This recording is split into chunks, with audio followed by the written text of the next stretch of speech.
네, 전해드린 것처럼 미 연준 파월 의장이 금리 인하 가능성을 시사했습니다. 노동시장 둔화와 트럼프 행정부 관세 정책에 따른 위험을 이유로 들었습니다. 연설 직후 금융시장은 즉각 반응했습니다. 이인철 참 좋은 경제연구소 장과 자세한 내용 짚어보겠습니다. 안녕하십니까? 안녕하십니까? 네. 자, 파월 연준 의장 잭슨 홀 미팅에서 이제 고용을 잡을 것인가 물가를 잡을 것인가 했는데 지금은 정책 기조의 변경을 검토할 수 있다. 결국엔 9월 금리 인하 가능성을 열어뒀습니다. 그 배경을 어떻게 봐야 되겠습니까? 그렇습니다. 그동안 사실은 이제 정치적 압박을 많이 받아왔거든요. 예. 금리도 한 단계가 아니라 뭐 B컷으로 내려야 한다. 이제 사태 압박까지 받아왔음에도 불구하고 올해 내내 파월 의장은 금리 동결을 선택했습니다. 그래서 잭슨 홀 미팅이 관심을 받았던 이유가 과연 트럼프의 압박에 굴복할 것인가? 아니면 실제로 지금 굉장히 악화되고 있는 고용 지표를 반영해서 9월에 금리를 인하할 것인가? 여기에 관심이 쏠렸는데 외신들은 일단 이제 비둘기파로 전환했다. 9월에 금리 인하 가능성을 시사했다라고 이제 이 판단을 하고 있는데 연준의 목표는 두 가지예요. 물가 안정과 고용입니다. 완전 고용인데 그동안은 사실은 이제 트럼프 행정부의 고율의 관세 정책이 시차를 두고 물가를 불안해서 결국은 금리 인하를 좀 이제 억제하는 효과가 있다라고 이제 강조해 왔는데 뚜껑을 열어보니 지금 오히려 고용이 좀 불안하다라는 쪽으로 선회한 것으로 보입니다. 그래서 이 노동시장의 둔화, 최근에 이제 실업수당 신청 수가 좀 늘었죠. 여기다 이제 일자리 감소 추정치, 고용 지표가 약세를 보이면서 하방 위험이 부각됐다라는 얘기인데 최근 3개월치 이전 데이터가 획기적으로 낮아졌습니다. 네. 그러다 보니 담당했던 고용 최고 책임자를 이제 해고하는 사태까지 벌어지다 보니까 연준도 이제 고용 쪽에 포커스가 맞춰졌고 그러면 인플레이션 압력은 어떤 거냐? 일단 이제 파월 의장의 판단이 이겁니다. 관세발 물가 상승 압력은 단기간에 그치고 단기간에 그쳐서 이게 물가를 이제 중장기적으로 위협할 것이냐는 차후의 문제지만 지금 당장 걱정하기로는 물가 위험보다는 오히려 고용 둔화가 더 큰 리스크다라는 판단을 한 것으로 보입니다.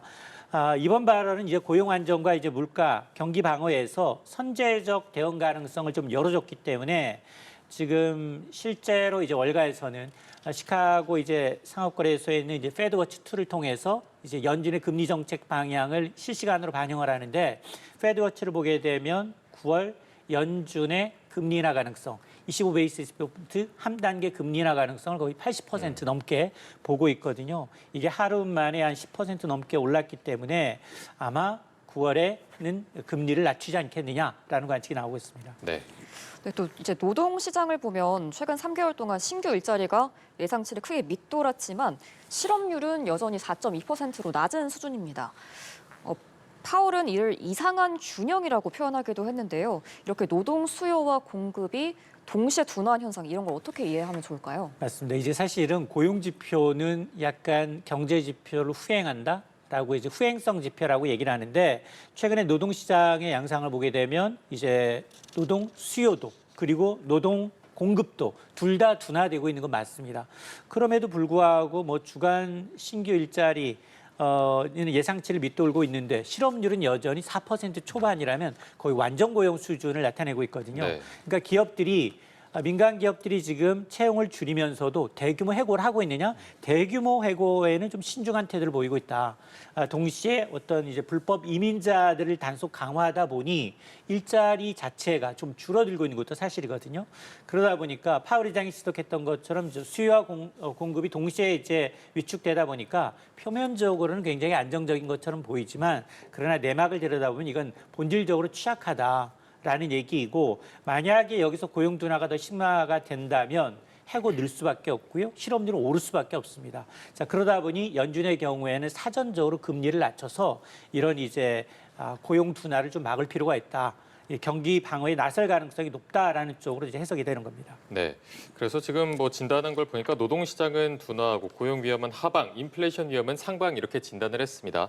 앞서 말씀해주신 이제 물가 관련해서 관세에 따른 물가 위험이 좀 단기적인 충격에 그칠 것인가 아니면 향후 좀 어떤 흐름을 보일 것인가 이 부분도 궁금하거든요. 파월 의장이 전격적으로 지금 매파에서 이제 비둘기파로 전환했지만 잭슨 홀 미팅에는 연준 위원들이 전날 계속해서 매파성 발언을 쏟아냈어요. 특히나 연준 내부에서도 이제 금리나 신중론이 나타나고 있는데요. 캔자스 시티 슈미트 연은 총재는 인플레이션 억제를 위해서는 더 많은 노력이 필요하다. 그리고 이제 해맥 클리블랜드 연은 총재 역시 만일 내일 FOMC가 열리면 자신은 금리 인하에 반대하겠다라고 선을 긋고 있거든요. 결국 이제 9월 금리 인하 가능성이 열려 있다 하더라도 앞으로 발표될 지표들이 더 중요하다는 겁니다. 9월에 발표될 이제 뭐 PC 연준이 가장 중요하게 여기는 물가 지표, PCE 물가 지수, 여기다 8월 고용 동향 보고서, CPI 등이 지금 남아 있는 상황인데요. 실제로 8월 데이터만을 놓고 보면 7월에 이제 소비자 물가 지수는 1년 전에 비해서 2.7% 올랐습니다. 여기다가 변동성이 큰 에너지 식음료를 제외하게 되면 3%가 넘어요. 근원 핵심 코어 물가는 3.1%까지 뛰었기 때문에 연준도 그렇고 한은의 물가 목표치는 2%예요. 그러니까 2%를 웃돌기 때문에 둘 다 이제 여기서 금리를 내리는 건 오히려 과잉 유동성을 유발해서 물가를 더 올릴 가능성이 있거든요.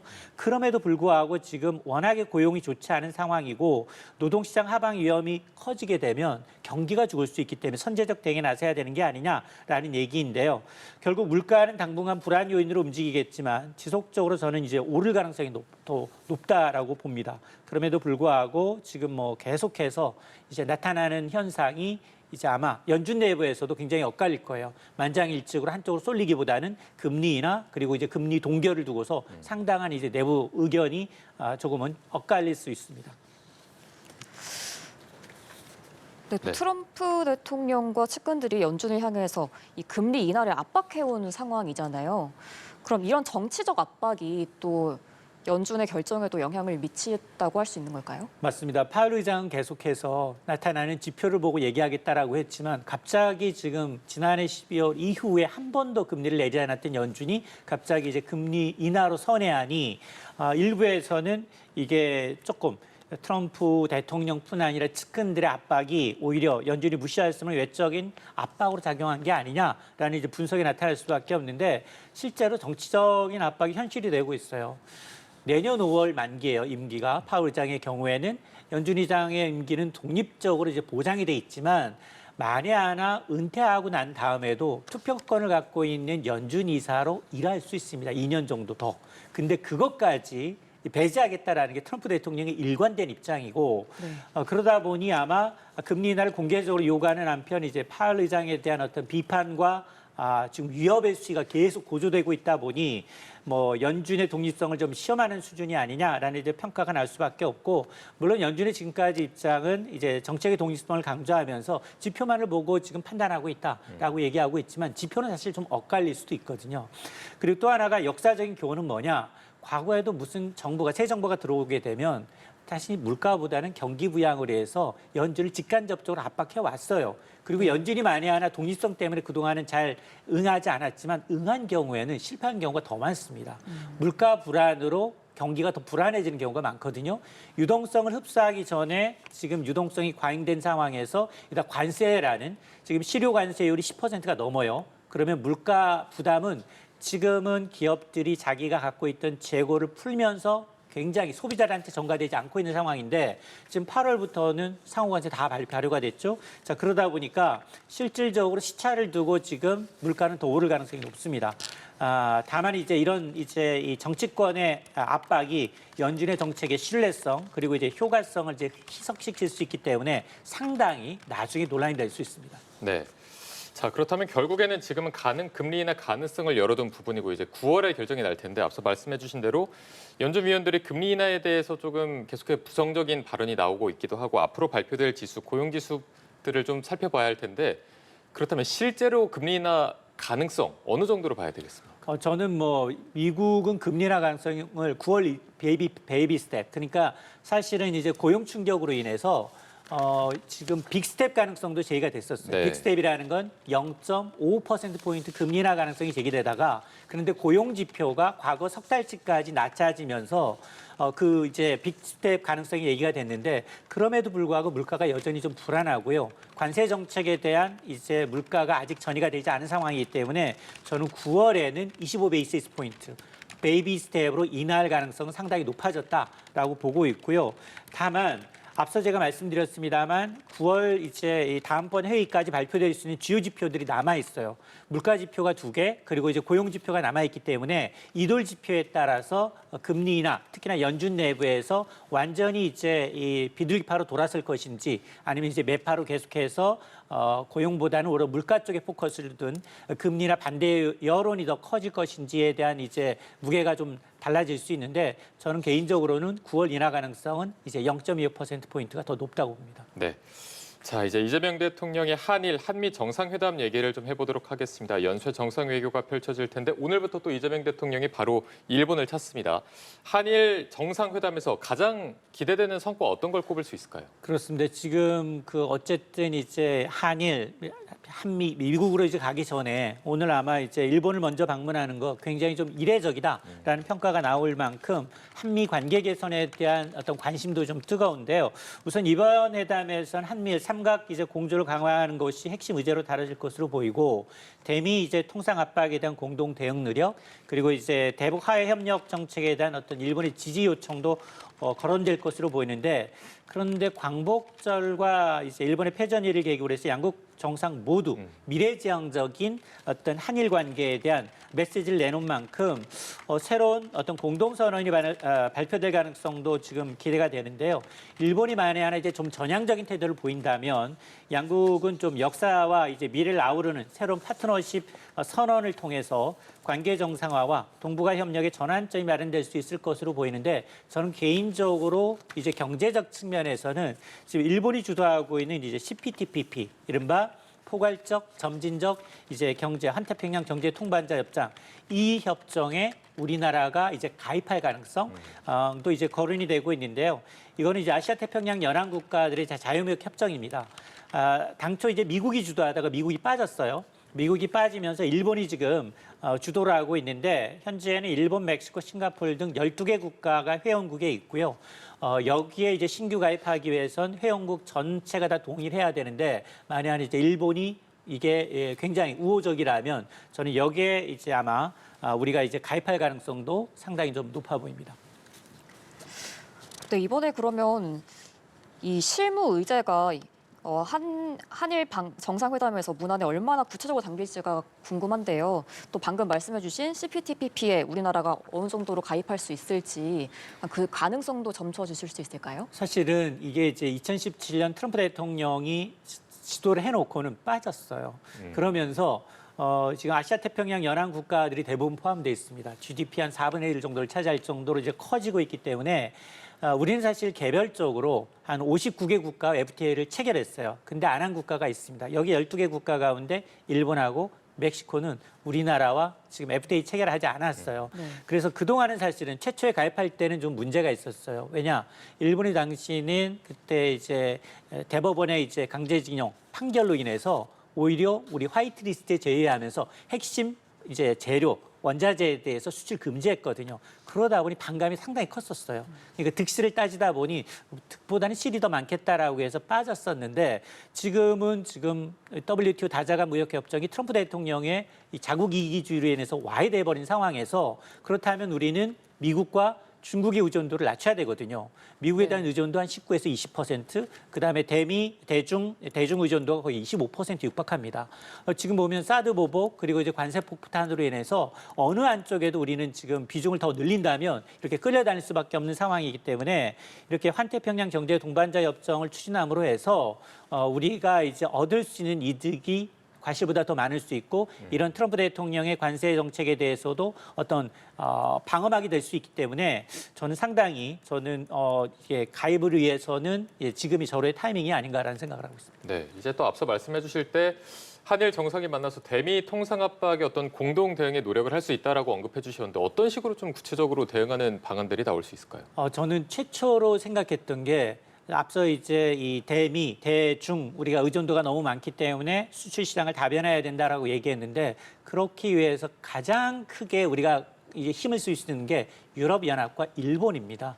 한국과 유럽연합과 일본은 미국 시장의 거의 60% 가까이를 점유하고 있기 때문에 이 셋이 아마 이제 트럼프 대통령의 이제 보호무역주의에 맞서서 하면 지금처럼 굉장히 갑 오브 갑이거든요. 트럼프 예. 대통령은 지금 굉장히 요구할 수 없는 수준까지 요구하고 있기 때문에 아마 그랬으면 좋겠는데 근데 문제는 이미 일본도 거의 뭐 5,500억 달러 그리고 유럽연합도 지금 6천억 달러의 투자, 대미 투자를 약속한 상황이고 우리도 지금 3,500 플러스 1,000억 달러의 이제 에너지 구매를 얘기했기 때문에 아마 계속해서 이 세계 시장은 이 지금 반도체뿐만 아니라 모든 제조업의 글로벌 공동망을 미국으로 유도하려고 하고 있는 상황에서 미국이 늘 경기가 좋은 것도 아니고 공장을 옮겼을 경우 우리는 이제 이 원가를 생각하지 않을 수 없는데 인건비가 워낙 비싸거든요. 그렇기 때문에 아마 저는 삼국 공조 유럽연합과 일본과 우리나라 같은 이제 대미 굉장히 수출 의존도, 무역 의존도가 높은 국가들은 서로 협업을 통해서 이제 트럼프의 어떤 이런 이제 무역 협상과 좀 견제 세력으로서 공조할 필요는 있다고 봅니다. 네, 이제 오늘 오후에 한일 정상회담이 예정돼 있기 때문에 저희가 어떤 성과가 나올지 바로 지켜볼 수 있을 것 같고요. 바로 이어서 또 이제 한미 정상회담이 진행이 되는데 걸려 있는 핵심 의제가 굉장히 많습니다. 뭐 조선, 반도체, 배터리 굉장히 많은데 지금 뭐 조현 외교부 장관도 급히 미국으로 향했고 김정관 산자부 장관도 미국으로 향했습니다. 어떤 좀 의제에 대해서 논의가 주요 진전이 있을까요? 의제는 전부 다 나왔잖아요. 네. 일단 3,500억 달러 구체적으로 어디에 얼마나 투자할 건지 구체적으로 써내야 돼요. 그러니까 우리가 이제 수능 보기 시험 보는 전날 그 기분이에요. 정말로 어떤 정답을 내놔야 될지. 근데 네. 더 큰 건 이게 트럼프 대통령이 예측 불허하는 이제 성격상 도대체 또 어떤 특유의 메시지를 던질까. 그 어느 때보다 이제 불확성이 큰 이제 회담으로 꼽히면서 이 돌발적인 요구에 대해서 우리가 어떻게 대응할 것인가가 더 중요한데 물론 통성회 하나는 우리는 최소한 해야 되고요. 그러면 이제 우리가 3,500억 달러 이제 투자에 이제 서명을 해야 되는데 여기에는 뭐 반도체, 조선, AI와 같은 우리의 이제 협업들 그렇기 때문에 이제 15명의 경제인들이 지금 동반하고 있고요. 여기에다가 또 국방비, 방위비부터 시작을 해서 원자력 협정 개정 문제까지 좀 들어가 있는 상황이거든요. 특히 저는 지금 가장 크게 이제 거론되고 있는 게 갑자기 돌발적으로 나왔던 게 반도체 보조금을 빌미로 해서 삼성전자의 지분을 요구하겠다라고 지금 직접적으로 언급을 했고 실제로 이제 TSMC는 아예 보조금 안 받겠다. TSMC가 받기로는 보조금이 9조 원이 넘어요. 근데 보조금 안 받고 지분 안 넘기겠다는 겁니다. 물론 의도는 추가 투자라는 얘기예요. 과거 바이든 행정부 시절 투자 많이 한 거 알지만 내 임기 동안 트럼프 행정부 이제 임기 5년 기간 얼마나 추가로 투자를 할 것이냐. 아직까지 삼성전자, SK하이닉스가 이 부분 트럼프 이제 임기 내 얼마를 추가 투자할지에 대해서는 확실히 밝히지 않았기 때문에 이걸 유인하기 위한 것이다. 그래서 아마 돌발적으로 굉장히 즉석으로 요구한다 하더라도 거기서 이제 즉석으로 대응하기보다는 후속 이제 실무회담을 통해서 가능한 한 좀 어떤 이제 최소화하는 통상 압박을 좀 최소화하는 방향으로 가야 된다라고 봅니다. 네, 그리고 또 오늘 새벽에 속보가 있었던 게 트럼프 대통령이 인텔에 보조금을 주는 대가로 미국 정부가 인텔 지분 10%를 인수하기로 했다는 또 소식이 있지 않았습니까? 그렇다면 우리 기업들 입장에서도 굉장히 고민이 많을 것 같은데 어쨌든 말씀해 주신 대로 15명의 재계인들, 경제인들이 출동해서 글쎄 어떤 뭐 선물 보따리를 내놓을지 아니면 좀 어떤 식으로 대응해야 될지 이 부분도 궁금합니다. 맞습니다. 삼성전자는 선택지가 별로 없어요. 그렇지 않아도 지금 그 보조금을 준다라고 해서 이전 정부로 가서 정말로 그 말도 안 되는 투자 규모를 했거든요. 예. 그럼에도 불구하고 지금 아마 거론되고 있는 건 이겁니다. 지금 내년부터 가동을 시작할 이제 텍사스주에는 테일러 공장 이걸 좀 증설하는 방안 내지는 또 제3의 지역에다 미국 내 제3공장을 좀 투자를 해야지. 왜냐하면 명실상부하게 한국의 제1대 기업이고 상징성이 있기 때문에 아마 이재용 회장이 간 이유는 아마 이제 제3반도체 공장 신설 계획을 밝힐 가능성이 상당히 높아졌다라고 보고 있는 거고요. 이거는 사실은 동전의 양면처럼 우리가 뭐 얻을 수 있는 베네핏도 있어요. 왜냐하면 미국의 대다수 애플이라든가 테슬라 미국 공장 물론 뭐 테슬라는 좀 있지만 애플의 경우에는 미국에 공장이 없습니다. 그러면서 6천억 달러 이제 투자를 미국 내 투자를 전제로 해서 지금 중국과 인도에서 만들어지는 아이폰에 대해서는 관세를 없게끔 했거든요. 그러면 아마 지금 삼성전자는 아마 테일러에 있는 이 파운드리 공장을 통해서 지금 어쨌든 2개의 고객을 잡았어요. 테슬라하고 애플을 잡았거든요. 그러면 윈윈이 될 수 있는 부분이 분명히 있기 때문에 예. 아마 이런 부분에 대해서 아마 고민을 할 것으로 보이고 그리고 이제 따라간 이제 이 공장들 보면 SK도 보면 지금 뭐 공장을 짓고 있습니다. 애리조나주에 여기도 이제 아마 지금 후공정 투자라든가 또 현대차, LG 마찬가지로 전기차나 배터리 생산을 더 늘리는 부분, 또 하나와 HD현대의 경우는 조선 원전 부분 협력 방안 등이 실질적으로 이제 총수들이 이제 권한을 갖고 있잖아요. 예. 그렇기 때문에 트럼프 대통령이 가장 원하는 건 실질적인 투자예요. 이게 왜냐하면 지난 트럼프 일기 당시에도 지금 중국의 경우에는 굉장히 이제 협상이 한 1년 반 정도 늦어지다 보니까 당시에 2천억 달러 미국산 에너지와 농산물 구매하겠다라고 했는데 약속은 안 지켰어요. 한 60% 수준에 그쳤기 때문에 네. 그걸 빌미로 해서 지금 우리가 얘기하고 있는 거 100%는 아니더라도 그걸 답보하기 위해서 지금 미국은 일단 일본과 EU에 대해서 석 달마다 실제로 투자하는 실적을 보고서 관세를 되돌릴 수도 있다. 이런 압박을 하고 있어요. 그렇기 때문에 아마 상당히 이제 사실관계를 좀 정리하면서 우리도 이 투자 로드맵을 정확하게 좀 맞춰야 합니다. 네, 오늘 말씀 여기까지 듣겠습니다. 지금까지 이인철 참 좋은 경제연구소장과 미국의 기준금리 인하 가능성 그리고 한미 정상회담에 대해서 이야기 나눠봤습니다. 고맙습니다. 고맙습니다.